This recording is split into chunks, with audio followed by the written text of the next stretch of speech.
What is up, guys? Welcome to Barrookie. Today's video I want to review the footage of my own squat form to teach you what to look for if you're going to critique your own squat. So something I find so important is that if you want to improve your squat, if you want to get your form better, what you need to do is you need to film yourself, and preferably from two different angles. For the squat, that's going to be from the front and from the side, because you can't just rely on mirrors if you're squatting. You can't just go squat and be like looking to the side to see whether or not you're doing good. And also, the feeling of the squat is not always going to align with how the squat actually looks. Before we dive into that, we first want to know how a good squat looks like. Now, luckily for me, I know somebody who squats very good, so I can base my squat off of that. One thing that you need to keep in mind is that not everybody is built the same, so your squat may never look like a perfect squat for somebody else, but you can mimic it as best as possible. So let's go over the kinetic chain to see what to look for. Well, the first thing is going to be the feet. You want the feet to be flat on the ground. What you want to make sure is that your heels stay on the ground, but also your feet stay planted on the ground. So you don't want to shift forward like that, because that is going to put too much pressure on your knees. Now, the next thing you want to look for is shin angle. So if your shin angle is too straight, so if it's too perpendicular to the floor, what is going to happen is you're going to have to stick your butt back, and that's going to put a huge lever arm on your lower back. What you do need to do is you need to let your knees travel forward so that you can keep an upright torso as much as possible during the squat. Next thing that you want to look for is your pelvis and lower back. How is that moving in relationship to each other? So it shouldn't be moving, that's for sure, because if it moves, you're going to have something that's called butt wink, and I have a separate video on that, which you can check out here. You want to avoid that. You want to look for that butt wink, but you also want to look that your torso is as much upright as possible. Then what you also can look for is depth and bar path. Depth is something that should be strived for because you want to activate as much muscles as possible,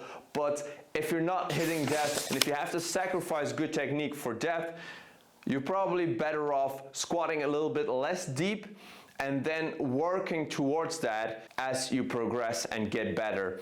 As it comes to bar path, what we want theoretically is that the bar stays on top of the midfoot, and the more you lean forward, the more difficult that's going to be. I remember when I was squatting too much forward that I had to overcome that momentum to get back up again, which was very taxing on my lower back. So that's why you want to avoid that. Typically, my warm-up set is not really a good indication whether or not my depth will be good enough, because it feels like my warm-up set is always like breaking into that squat. On Sunday's session, where I hit 130 kilos for 4 repetitions, which was an all-time PR, I didn't hit depth on any of the repetitions. So that was unfortunate, but what I am happy about is the fact that I went down very strongly and that I could keep a neutral pelvis, that I keep everything stacked, and that I could come up strong using my glutes and my quads at the same time, which is for me still a struggle sometimes. We don't have an angle from the front, but if you look from the front, what you want to look for is symmetry. Ideally, your squat has to be as symmetric as possible. That means that the load is going to be equally distributed over both halves of your body,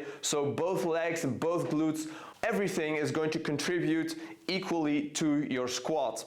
Now, in the past, when I was squatting, I went down, back up, I needed to adjust my hips, went back up, adjust my hips, and that made sure that I had some sort of hip shift and that I was always moving with heavy weight on my back. So I try to avoid that. I try to really be mindful that the weight is equally distributed, and that is something that I try to look for before I start the squat. So as I'm unracking, I want to feel the weight distributed over my both feet and then go into it. It was a bit unfortunate for the depth, but I'm very happy with how the squat went that day.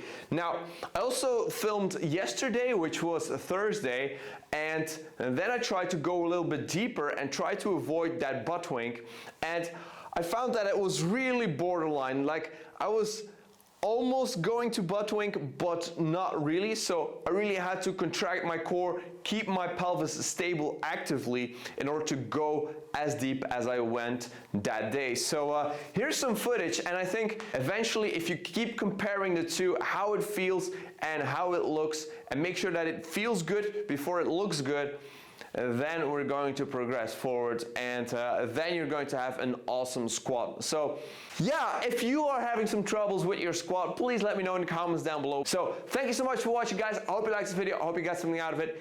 If you did, please hit a like, comment down below, and subscribe if you haven't already. And I guess I'll be seeing you all in the next video. Bye.